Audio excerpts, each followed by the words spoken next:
Okay, so let's see RSI के relative strength index जो है ये कैसे काम करता है। ठीक है, रिलेटिव स्ट्रेंथ इंडेक्स हमारे पास एक काफ़ी स्ट्रॉन्ग इंडिकेटर है जो कि आपको ओवरसोल्ड एंड ओवरबॉट लेवल आपको बताता है। अगर मोस्ट ऑफ द टाइम अगर आरएसआई की वैल्यू लेस देन 30 है, that means it's already oversold.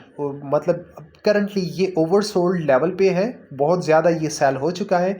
अब यहाँ से प्राइस जो है वो रिवर्ट बैक कर सकती है। ठीक है, और अगर इसकी प्राइस ग्रेटर देन 70 है तो इसका मतलब ये है कि it is in at overbought level और ओवरबॉट हो चुका है। अब यहाँ से प्राइस जो है वो नीचे आ सकती है। एक इम्पॉर्टेंट चीज़ जो कि मैं बार बार बताता हूँ कि हमेशा सिर्फ एक इंडिकेटर पे रिलाई ना करें। ठीक है, आरएसआई को लाइक आप डिफरेंट जगहों पे यूज़ कर सकते हैं, डिफरेंट इंडिकेटर्स के साथ आप इसको यूज़ कर सकते हैं, बट हम इसको फ़िलहाल यूज़ करते हैं विद सपोर्ट एंड रेजिस्टेंस। हम सपोर्ट लेवल पे देखते हैं कि आरएसआई की वैल्यू क्या है, कि अगर आरएसआई ओवरसोल्ड है और प्राइस जो है वो सपोर्ट लेवल पे है तो ज़्यादातर चांसेस है कि प्राइस यहाँ से ऊपर जा सकती है। क्यों? क्योंकि ऑलरेडी ओवरसोल्ड है। ठीक है, ओवरसोल्ड का मतलब ये है कि प्राइस अब यहाँ से ऊपर जाएगी और ऑलरेडी सपोर्ट लेवल पे भी है, तो प्राइस ऑलरेडी नीचे आ चुकी है और ओवरसोल्ड भी है, तो यहाँ से प्राइस ऊपर जा सकती है। ठीक है, सिमिलरली अगर एक रेजिस्टेंस लेवल पे है और ओवरबॉट है तो इसका मतलब ये है कि ज़्यादातर चांसेस है कि प्राइस इस रेजिस्टेंस लेवल से नीचे आ सकती है। ठीक है, बट अगर ऐसा नहीं है तो फिर आपके पास सिचुएशन डिफरेंट होगी। ठीक है, सो आरएसआई को हमने सेलेक्ट कहाँ से करना है। आपको ये चार्ट नज़र आ रहा है, चार्ट में नीचे आपको ये डिफरेंट इंडिकेटर्स आपको नज़र आ रहे हैं, you can see the indicators. ठीक है, यहाँ पे आपके पास आरएसआई है, मैं आरएसआई पे क्लिक करता हूँ, रिलेटिव स्ट्रेंथ इंडेक्स पे क्लिक करता हूँ। ठीक है, आरएसआई को कॉन्फ़िगर हमने करना है वो मैं आपको बताऊँगा। RSI 6 और RSI 14। RSI 6 का मतलब ये है कि जो आप अब आपके पास जो रिलेटिव स्ट्रेंथ इंडेक्स कैलकुलेट हुआ है ये 6 कैंडल्स की बेसिस पे हुआ है, और RSI 14 का मतलब ये है कि ये आपके पास 14 कैंडल्स की बेसिस पे ये RSI कैलकुलेट हुआ है। ठीक है, आप इसी लाइन में जहाँ पे हमने RSI पे क्लिक किया, इसी लाइन में आपको आगे एक सिंबल चार्ट का नज़र आ रहा है, इसके ऊपर क्लिक करें। RSI सिलेक्टेड है और यहाँ पे इंडिकेटर सेटिंग्स पे जाएं। इंडिकेटर सेटिंग्स पे जाने के बाद आप RSI को सिलेक्ट करें। RSI को सिलेक्ट करने के बाद पहला RSI आपके पास RSI 1 है, फिर आपके पास RSI 14 है, आपके पास RSI 324 है। जितने नंबर ऑफ़ कैंडल ज़्यादा होंगी, जितनी इसकी वैल्यू ज़्यादा होगी, उतना ही वो ज़्यादा एक्यूरेट होगा। ठीक है, तो 16 की भी बेसिस पे अगर आप डिसीजन लेंगे तो वो इतनी उसकी एक्यूरेसी कम होगी, लेकिन 14 जो है वो ज़्यादा एक्यूरेट होगा, और 24 उससे भी ज़्यादा एक्यूरेट होगा, क्योंकि वो 24 कैंडल्स की बेसिस पे लाइक उसका जो वो जो कैलकुलेट हुआ है वो काफ़ी सारे कैंडल्स की बेसिस पे, काफ़ी टाइम की बेसिस पे इसको कैलकुलेट किया गया है। ठीक है, तो आप लाइक इसको भी सिलेक्ट कर सकते हैं, बट इट्स फाइन। मैं फ़िलहाल 6 और 14 को जो है वो चेक करता हूँ। ठीक है, ओके।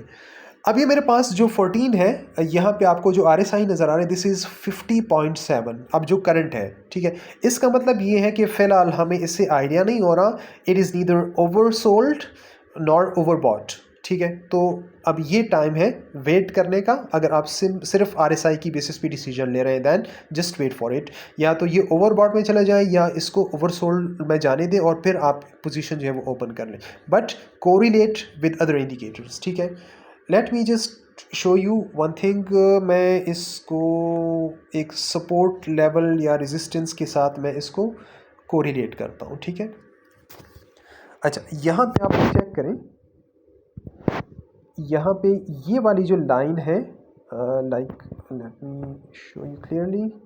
मैं यहाँ पे पॉइंटर लेके आ रहा हूँ, मैंने क्लिक किया यहाँ पे, ये देखिए आपको दो लाइंस जो 2 टाइम्स प्राइस यहाँ से ऊपर चली गई है। ठीक है, so this means that this is the support level जहाँ से price most of the time ऊपर जा रही है। ठीक है, और ये आप चेक करें ऊपर, this is the resistance level जहाँ से प्राइस जो है वो मोस्ट ऑफ द टाइम नीचे आई है। तो आप इसको चार्ट पे मल्टीपल टाइम्स आप इसको वेरीफाई करें तो मोस्ट ऑफ द टाइम जहाँ से प्राइसेस ऊपर चली गई हैं वो आपके पास एक सपोर्ट लेवल है, और जहाँ से प्राइसेस नीचे आई हैं वो आपके पास एक रेजिस्टेंस लेवल है। ठीक है, अब फिलहाल हमारे पास ये सपोर्ट था, जब ये सपोर्ट ब्रेक हो गया फिर आप चेक करें नीचे आपको सपोर्ट कहाँ पे मिल रहा है। तकरीबन नीचे फिलहाल जो स्ट्रॉन्गेस्ट सपोर्ट है वो आपको 81,000 का मिल रहा है। आपको ये भी एक माइनर सा सपोर्ट आपको मिल रहा है। ठीक है, बट फिलहाल प्राइस जो है वो इसी सपोर्ट लेवल पे है।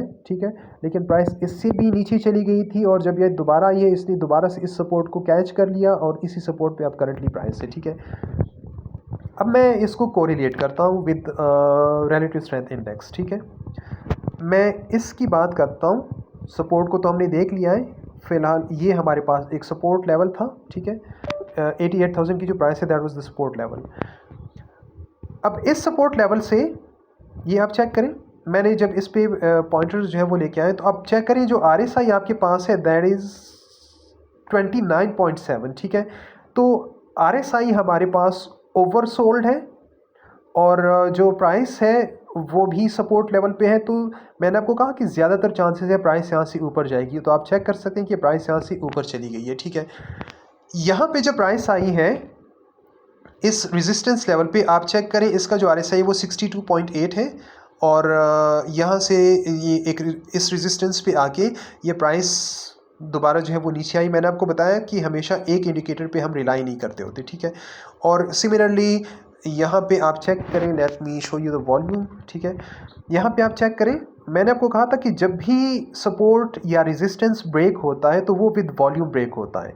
यहाँ पे वॉल्यूम बहुत ज़्यादा बढ़ा तो उस वॉल्यूम के बढ़ने की वजह से इसने इस सपोर्ट लेवल को ब्रेक किया और जब सपोर्ट लेवल ब्रेक हो गया तो ये नेक्स्ट सपोर्ट पे चला जाएगा। ठीक है, आप चेक करें, ये देखें, ये वॉल्यूम जो है वो यहाँ पे बहुत ज़्यादा बड़ा है, विद वॉल्यूम इसने इस सपोर्ट को ब्रेक किया। ठीक है, तो ये आपके पास डिफरेंट इंडिकेटर्स हैं जिनकी बेसिस पे हम डिसीजंस लेते हैं कि प्राइसेस जो है वो किस डायरेक्शन में जा सकती हैं। ठीक है, सो थैंक यू। फर्दर जो है वो इंशाल्लाह हम नेक्स्ट वीडियो में देखेंगे।